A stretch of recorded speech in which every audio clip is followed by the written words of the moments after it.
Hey everyone, welcome back to Matt Talks Geek and Makes Bad Art. Um, Episode 8 here. I already promised what it was going to be. We already knew what it was going to be. We talked about Loki episodes 4 and 5 last time. So, of course, now we're talking about Loki episode 6, the finale. And oh my god, just wow. All right. First of all, before I even get into the drawing, I just want to go ahead and recognize that a lot of people out there said they are not. Okay, let me back up. Before we get into this, spoiler alert. These are always not spoiler free. I'm geeking out about it. I'm freaking excited. So if you hadn't seen it, go watch it now and then come back and watch my video. Okay, because you do not want this spoiled for you. All right, first, final, only warning. Here we go. All right, lots of people said they were not going to introduce a major new character into a Disney Plus show. I don't think people really realize the impact that the Disney Plus shows have, though. So to the point, they think it's like the ABC shows like Shield, where yeah, it kind of connected, they really just made Shield feel like it connected, and then eventually the studio's like, no, that's nothing. No. This stuff is connected. This is just as huge as any MCU movie. That was apparent with Falcon and Winter Soldier. We have a new Captain America thanks to a Disney Plus show. So don't tell me they won't make any huge impacts in a Disney Plus show. Furthermore, people who said Kang was not going to show up, absolutely wrong. I mean, they were kind of wrong, but kind of right because we didn't actually get Kang, and that's the great part about it. So strap in. I'm going to get started here, and let's just see where this goes. All right. So like my art there, Tails, yeah, Tails Loki.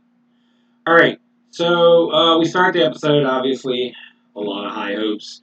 I'm not really sure where they're going to go with this. There's a lot of questions left over from the last one, and then they just like go right into it. Loki, Sylvie, they're outside of this weird, Doctor Doom looking place, and then they're taking their time opening the door. Sylvie's like, hey man, I've been waiting on this my whole life. Can you just give me a minute to get my head straight?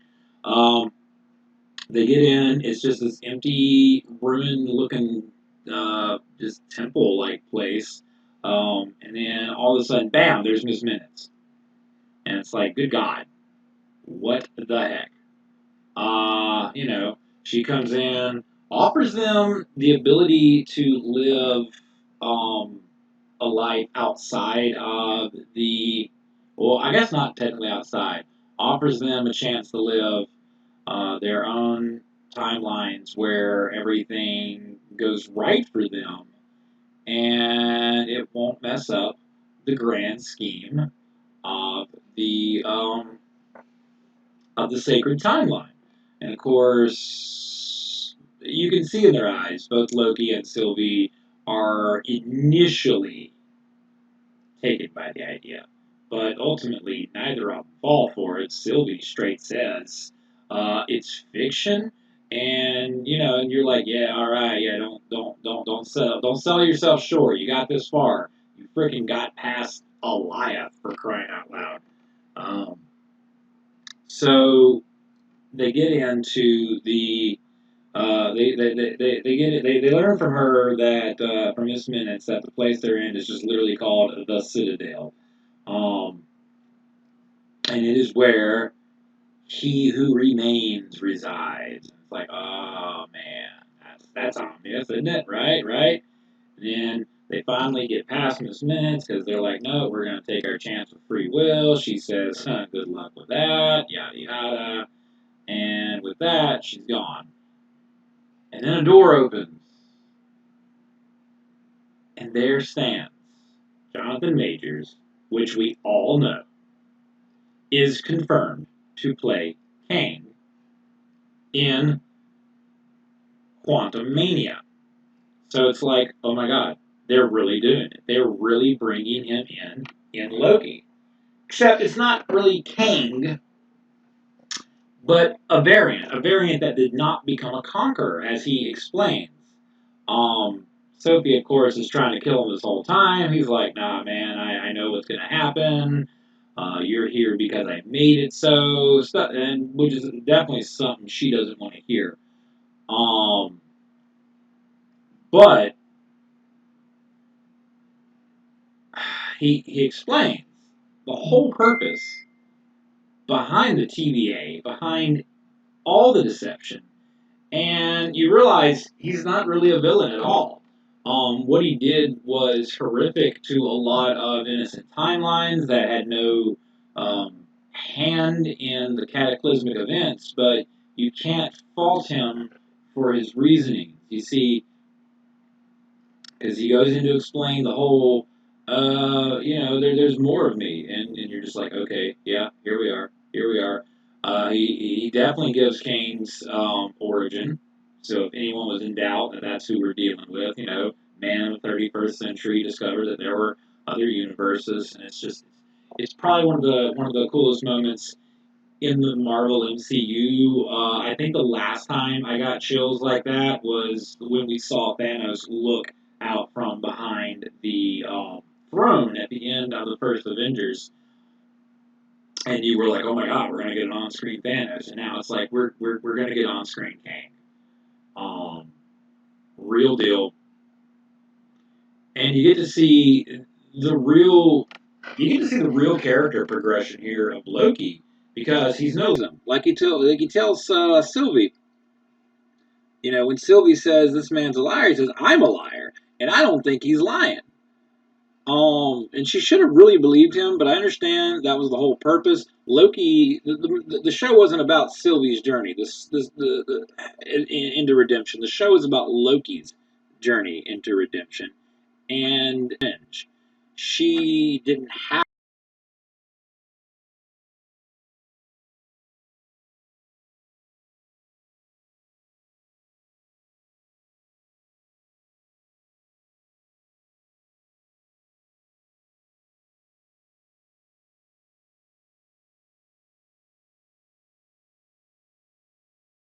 a redemption arc going on. She was just going deeper into her revenge mission. It was never about saving the universe for her or her free will, no matter what she said. She may have said that. She may have believed it. She may have said that to convince herself more than anyone else. But in the end, it was always about revenge. They took her childhood and she wanted to kill whoever was responsible for that. And that was what she was going to do come hell or high water, to the point where the one Loki she came to trust, the one person she came to trust, our Loki, who is now a much different Loki, she was willing to metaphorically stab in the back and before literally stabbing in the chest of Kang. And therefore, I think you could tell in those final moments that she realizes what she did um, was not good. That she realizes she probably just doomed the multiverse. But she had been driven by that hatred her whole life. It's what helped her survive through all those years, running from the TVA, hiding from them, killing their Minutemen, stealing all those reset charges. Everything she did was driven by the hatred and the anger from being stolen from her childhood. And I mean, in a way, like you don't excuse it, but you get it, because anyone who says that they wouldn't be angry about that probably lying. Now, there comes a point when you got to realize it's time to stop, and she should have realized that, but she didn't. She couldn't. She couldn't let it go. She just even being faced with the absolute truth of the universe that her existence could have potentially doomed so many people, including herself. Um, she still couldn't see past the anger and the revenge. And that was kind of the whole point. She was never going to see past the anger and revenge. But we do get a better Loki. You know, if anything, she was the. If anything, she was. If you think about it, she was the superior Loki because in the first episode, Loki, we're told that the whole point of Loki is to bring out the better um the better aspects of others. You know, bring out the best in others. It's not in a Loki to be a good person. It's in a Loki to bring out the good in others. And in that respect, she, as a Loki, whether she wants to call herself one or not, um, actually brought out the best in Tom Hiddleston's Loki. She played the part so well that she actually helped make a Loki better. And he is, I believe. I mean, he's still going to be Loki in season 2, which, by the way, absolutely. Um, I don't know how many of you guys stayed, for the mid-credit scene, since they only gave us one mid-credit scene in the whole series, but they gave us a little quick second one, and it was just Loki's file with a stamp coming down on it that says Loki will be back for season 2. But he's definitely going to be different. I mean, you can't go back from that journey without a serious explanation. Now, I totally see him trying to get into Kang's good graces, if for nothing else to stop Kang, but who knows how that'll work out. I mean, obviously, Kang, or a variant of Kang, is going to be dealing with Ant-Man and the Wasp. I wouldn't be surprised if we got at least a glimpse of Kang in Multiverse of Madness. And it's very clear that the events of this series are affecting so many upcoming movies. Multiverse of Madness, Quantum Manium, and even No Way Home is seemingly is going to be dealing with a lot of multiversal issues. So, I mean, she really just did a number when she plunged that knife into Kang's chest. It was crazy how much was affected. Um, and I'm pretty sure she just set up the next like 10 years of Marvel MCU films. Now, here's where the speculation comes into play. Because really, honestly, anything goes at this point. Well, we could bring back Robert Downey Jr. for a guest spot if we wanted to. If they wanted to, try to make nice with Terrence Howard or Edward Norton to bring in different variants of the Hulk and Rhodey, they could do it. Nothing is off the table. I want to see Tom Hiddleston play a Thor variant now. I mean, honestly, you got What If is coming up, and of course that's been teased to actually have an impact on the MCU. And now that we're in the multiverse, it's not being teased anymore. It's not just some idea that they're playing with. It's here. We're in it. We anything goes. You could bring in whatever characters you want. You could they could this is I'm pretty sure this is how they're gonna end up bringing in the X-Men into the fold. Um, so the going theory here is obviously the next major event, the next in-game level, as another commenter called it, is going to be Secret Wars, and not like the original Secret Wars where the Beyonder pulled together a bunch of planets, as in like I think the 70s, late 70s, early 80s, whenever it was Spider-Man got the black suit. I don't know. I got the trade paper. I could check it out. But Secret Wars later, where it was a bunch of multiverses um, that came together, and I think that was how they got rid of the Ultimate Universe. Pretty sure. So I mean, we could even start Ultimate movies and restart some of the characters without affecting the movies we've already seen. We could have the Tom Holland Spider-Man films and still have Ultimate Spider-Man. We could have the Ultimates. We could have Ultimate X-Men. All that could be a possibility. giving us even more movies for another decade of Marvel without it actually having to affect the main films. And that's the most exciting part, because then it can all culminate in a giant multi-universal Secret Wars where the multiverse ends up collapsing and we get back to one timeline. Or at least multiple timelines where we don't have to worry about Kane, starting a war. Um, then, then I don't know where to go from there. Because let's face it, this is what I started thinking about last night. And it's kind of sad when you think about it, because all right, we got through the first like 11, 12 years, whatever it was. It was a long time, at least a decade. It was a decade. Um, and a lot of those characters, the actors got older, contracts are running out, and I mean, nothing lasts forever, and we had to say goodbye to them.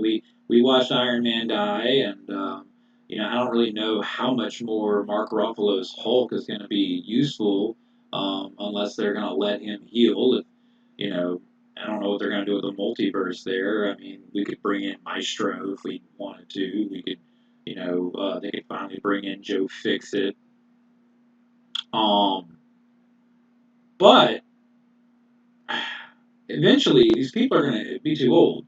Chris Hemsworth isn't going to be able to play Thor forever. Tom Hiddleston, despite what he recently said in an interview, is not going to be able to play Loki forever. Even if he plays him for the rest of his life, he still can't play him forever. So, you have to start weeding out characters and bringing in new ones. I can see them holding off on a lot of the lesser characters. Um, until like maybe like phase 5 or even phase 6, so that those characters can carry over into the next, major event. Assuming, of course, this of course is speculatively assuming that they're going to go on 3 phases and big event and then move on to the next. But eventually and if they do that, then eventually we're going to get to a point where we're just kind of out of characters. I mean, Marvel hasn't really made a whole slew of new characters, you know, um, especially ones that they can control. I mean, yes, all right, recently we've gotten like Null, but let's face it, the Venom movies are not exactly in line with the Tom Holland MCU films. And maybe they're going to use the multiverse to kind of make that so. I'm not really sure. Um, so I don't really see. I could see Noel being part of the Sony Venom saga, but I don't really see him being part of the MCU. Yeah, we could go back and start dealing with some more obscure characters like yeah, I think Marvel has Conan, don't they? That would be weird. Um, but it's going to get to a point where, I mean, eventually the MCU has to end. It's not like the comics where, a new group of artists take over and we can just keep redrawing the same characters. Eventually, these people are going to be replaced. Eventually, it's going to all come to an end. And I kind of hope that happens in my lifetime. I hope that I can say that I saw the beginning and the end of one of the, if not the most ambitious cinematic project that the world of movies has ever seen. I mean, it was so ambitious. No one knew if it was gonna work. It was a huge gamble, and let's face it, had Disney not bought Marvel, I don't think it would have worked. Because they brought in the they brought in the money. They brought in the money that Marvel was lacking. Norton Hulk was not a huge box office success, and a lot of people like to say that that's indicative that it wasn't a good movie, but that's actually not true. It was a great movie. It was a wonderful movie, although I will say it was the weakest entry um, in it was definitely the weakest Phase 1 entry, but that's not really saying a lot because Phase 1 was so strong that to say the Hulk was the weakest Phase 1 entry is actually still, I mean, it's not an insult by any means.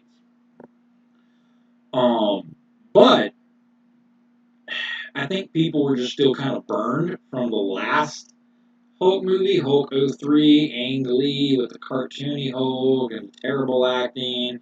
And it's really sad because they didn't have a bad cast. I mean, the movie had a great cast. If you had told me a year before that there was going to be a blockbuster summer hit with that cast, and then you told me that people were going to hate it, I would have called you crazy. No, that's stupid. What do you mean they're going to hate it? Of course they're not going to hate it. That's an awesome cast. But as we know, they did hate it. And it just kind of, well, I mean, oh man, I didn't open up my hair palette. Where is my hair palette? Um, Comics. You guys need to see all my freaking folders. Here we are. And bam. And again, if this is your first time seeing this on my videos, thank you for creating that. Whoever did that, thank you. You are you are a lifesaver, an absolute lifesaver.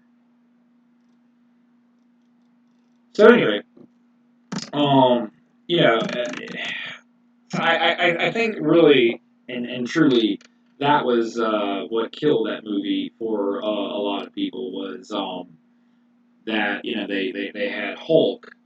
Um, they had Hulk 2003 still in their minds, and it just I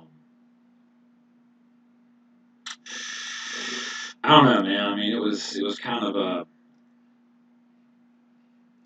God. I just that I'll go ahead and just be candid here. That was like the one movie I ever watched that.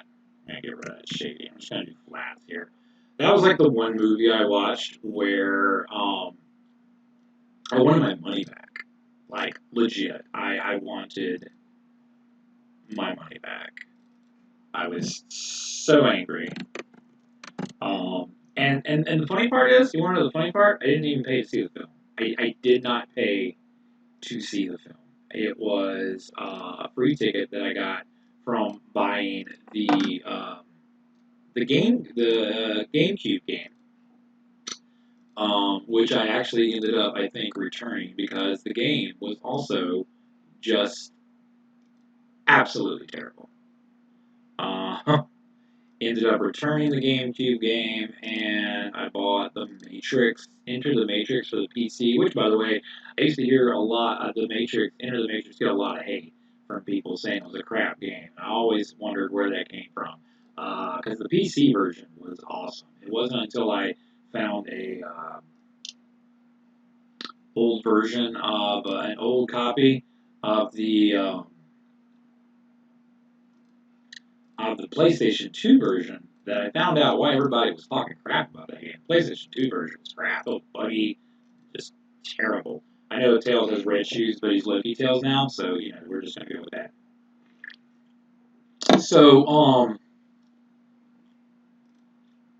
that was I mean that's how much I didn't like 2003 Hulk. So but we're here. We've got a lot. We've been going through a lot here. Um, God, I lost my train of thought. Wow. Let's see, where was I? I was talking about Hulk. What was I even talking about? Disney came in, money. Heck, I don't know. Let's get back on to Loki. So let's talk about the major draw about that whole episode anyway. And that, of course, was Mr. Majors, who just absolutely knocked it out of the park with his performance. I've read interviews saying that, nobody could take their eyes off of him while he was performing. It's just been that it was just an absolute delight to work with him. And I believe it. I mean, he really just he really just took that role and just absolutely made it his own. And I just can't believe we that we were fortunate enough that they were. Marvel's always been good with their casting, always been great with their casting. Um, and I just think we've been very fortunate in that fact that they've been, just always knocking it out of the park. No one else could have played Captain America but Chris Evans. Nobody else could have played, nobody else but Robert Downey Jr. could have pulled off the Tony Stark that we saw. Nobody else would have given us the Loki that Tom Hiddleston has given us. I mean, it's just been an amazing ride from start to finish. And then here we are, brand new character, and this guy is just like, bam, I'm making Kang my own thing. And it's going to be really interesting when you think about it because what we're going to get is him as actually Kang the Conqueror is not what we got from him from that episode. We've got two completely different sets of ideologies, two completely different sets of mannerisms.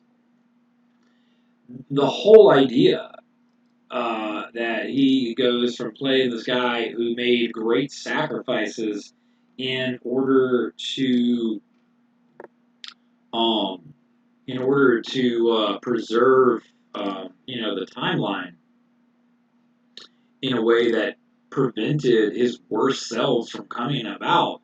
And then he's gonna play the worst of himself. That right there, it's like, oh my god! So we're gonna get to see him just do, you know, both. We're gonna get to see him um, play that villain that he was afraid was gonna come, and that's gonna be interesting to be able to once we see it, once we actually see the performance, once we see how he pulls it off. It's gonna be interesting to see that juxtaposed with the performance that we got on Loki. A man who stutters but is excited. He's scared but hesitant. He's not sure what's going to happen, especially once he realizes that they've crossed the threshold, as he calls, and that he doesn't know what's going to happen. Are they going to, But he doesn't seem too worried because as far as he said to them, the worst that's going to happen is you guys kill me, the war starts again, and I end up right back here. Now that may have been just him. What do you call it? Wishfully thinking, because it certainly doesn't look like at the end of Loki. It doesn't look like he ended up right back there. It looks like a different Kang won out. Um, and that's completely possible.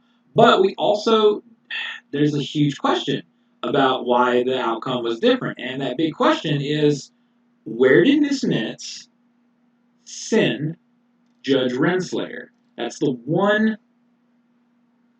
big loose end we did not get tidied up is Judge Renslayer. At some point, you have Miss Minutes showing up saying, here's some files, and she tells her that's not what I asked for. Yeah, well, he thought this would be more useful to you. But, so we have no clue what happened. We don't know where she went. We don't know what happened when she got there. We also, like I said in my last video, do not know her true motivations. We have no clue. She could have found Nice King. We're gonna call him Nice King. I know he's got a name in the comic books, and I'm not that familiar with all the different versions of him, so I'm just gonna call him Nice King. So if that offends your fanboy sensibilities, get over it.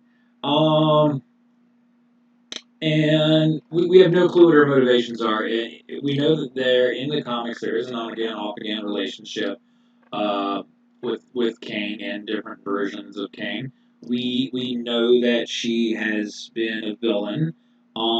So we have no. We also know that she seems rather angry about the TVA and when she found out the truth of the TVA. So we're not really sure. Is she seeking revenge too? What is she doing? Rather than say, well, this means nothing, it kind of hardened her to say, well, I'm going to make it mean something almost. So we have no clue what's going to happen when she meets up with wherever Miss Minute sent her. We have no clue what's going to happen. She may have decided that rather than she may be the reason why there's no longer a lie, and you just saw a statue of King in the last bits of Loki. She may be the reason why there's no facade. It's just, hey, look, I'm running things. You don't like it, tough. So with that in mind, um, I mean, where do you? It's just like, holy crap. I'm really just loving the whole. We don't know where it's gonna go because we don't. Um, they could literally go anywhere with this, and they could bring in any amount of characters they want. They could use this to bring in the Fantastic Four, which we know is coming in Phase 4. That's been confirmed.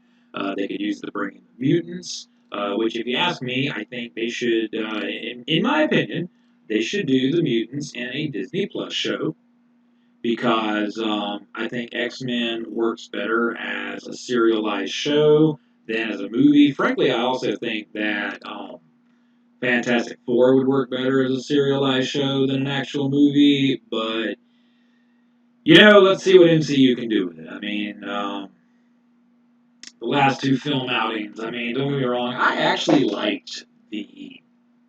Um, I actually liked the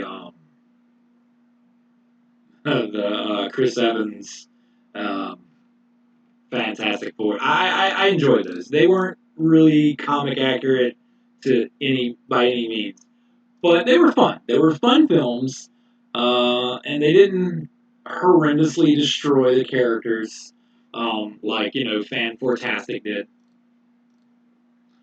It was a good it was a good just bit of fun.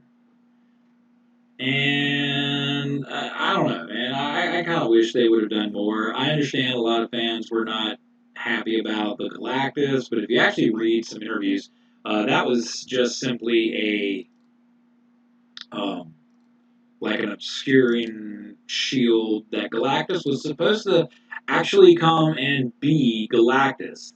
The director thought that showing the shadow was enough to let people know the real one is on its way, and they were actually going to wait and see how another movie did. I think one of the Wolverine movies with Fox before they decided whether or not they were actually going to give people this giant planet eater. Honestly, it was a gamble, and it was a gamble that didn't pay off. Um, Sadly, because I feel like those movies could have given us more. I know a lot of people hated them, and I mean they weren't perfect, but a lot of comic book movies were not perfect then. A lot of comic book movies got it wrong. I mean, good God, we like we all know. We all know how. I mean, and don't get me wrong. I enjoy the first one, but Nick Cage Ghost Rider. I mean, come on. Not the greatest of comic book movies. Um, and I know a lot of people, as I'm already saying, didn't like Rise of the Silver Surfer. Um, what was another one? Oh yeah, Blade Trinity. Blade Trinity was awful, awful. Which was a real shame considering that Blade 1 and 2 are actually really good films. But I mean, it's not like those were the first bad um, Marvel movies. I mean, let's not forget Howard the Duck. Yeah, yeah, I said it. Howard the Duck. Terrible Marvel movie. Absolute terrible. I was a child when I watched that. I'm gonna be honest with you. I probably shouldn't have been allowed to watch that. Um, but here we are, deep into the MCU. What has it been since 2008? 2008. Wow. So yeah, we're well. We're well past the decade, and we're seeing all kinds of stuff. And I'm really loving where it's going. I'm excited to see where the next set of Disney Plus shows are going to take us. I'm going to be honest with you. I was not that pumped for. I was not that pumped for Phase Four. I wasn't, and I don't know if it's because I just wasn't sure where they were going to go with it, or if I was seeing, or if I was getting that superhero burnout that I was afraid was going to happen after Endgame. But I was not that pumped for Phase Four. But now, after Loki, I am just absolutely just pumped for an Ant-Man movie of all things. And I've never really been pumped for an Ant-Man movie. Never been pumped for anything Ant-Man related. Um, so for that to be the case, it's really interesting. And I don't know. I mean, I just don't even know what to say about that. I mean, I'm just kind of like, wow. And then, in addition to being pumped for, ooh, that doesn't look good enough. Where are you? Um, and then in addition to that, I'm also pumped for, Doctor Strange. Heck, at this point, I'm even pumped for the Marvels, and I wasn't even that pumped. But I mean, Monica Rambeau, if she's going to be in there, that's going to make it all the better because she was an awesome character, and frankly, I want to see more of her. Um, frankly, I want to see more of her and what she can do. I understand they're going to be doing, the Miss Marvel, the new one in the comics. I understand that we're going to be getting the She-Hulk series, which I'm very excited for. We're going to be getting Abomination back, which we're also going to see in Shang-Chi and the Legend of the Ten Rings. So it's a lot of great stuff coming out that has actually made me change my initial stance on. I'm excited for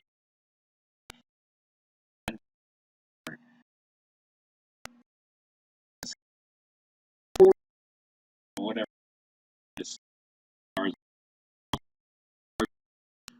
Captain America's always been politically charged. That's way too much of a blur.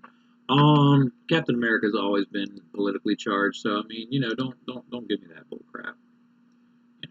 Politically charged now. Like, man, have y'all ever read a Captain America comic? Clearly not.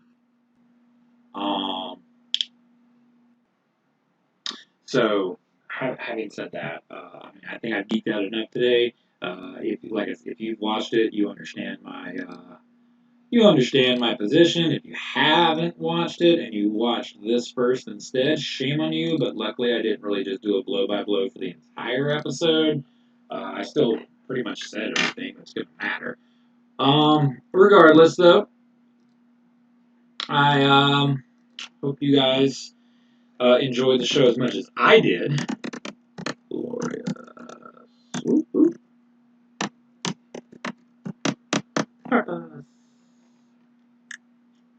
And I hope you guys have enjoyed my Tails Loki art as much as I've enjoyed making it. Ooh, how big is this image? Jeez. Okay. There we go. Alright. And center the text. Bang. So I'm going to go ahead and make an announcement here at the end of this episode while I finish up this image. So we're on episode 8, and I'm just kind of getting to, I don't want to say burnout, but I want to make sure that I'm staying as fresh as I can. I want to say that I want to make sure that I'm bringing you decent content that's worth coming here for. I have planned on doing four more, four more episodes in this set. Oops, bringing me up to 12 episodes. After that, I'm going to take a short break, maybe about 2, 3 month break, to just kind of go back, see what I'm doing, refocus the show, and kind of figure out where I'm going to go with it. Maybe reformat a few things. We're going to continue on with how I've been doing things for the time being. And after that, then I'll come back after that hiatus. Um, I'll come back after that hiatus with a brand new look, brand new feel. So just to give you guys something to look forward to. I will give a reminder as we get closer to the as we get closer to the 12th episode. And if you guys have been enjoying this, great. If you have been, share with your friends. Let them know, man. Share the links. Always share content that you love with other people because without viewers, we that's what we need. It's how we survive. So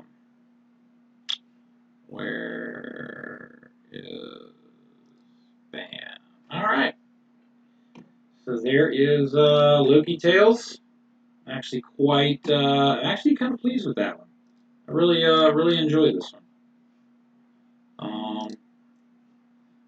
It's not as detailed as I would have liked it to be, but we only have so much time during this that I could take up. Only so much of your time I can take up. So I will see you guys next time. I'm not sure what the content's going to be. We're back to our normal format. So until then, you all have a very nice week, and I'll see you next Saturday.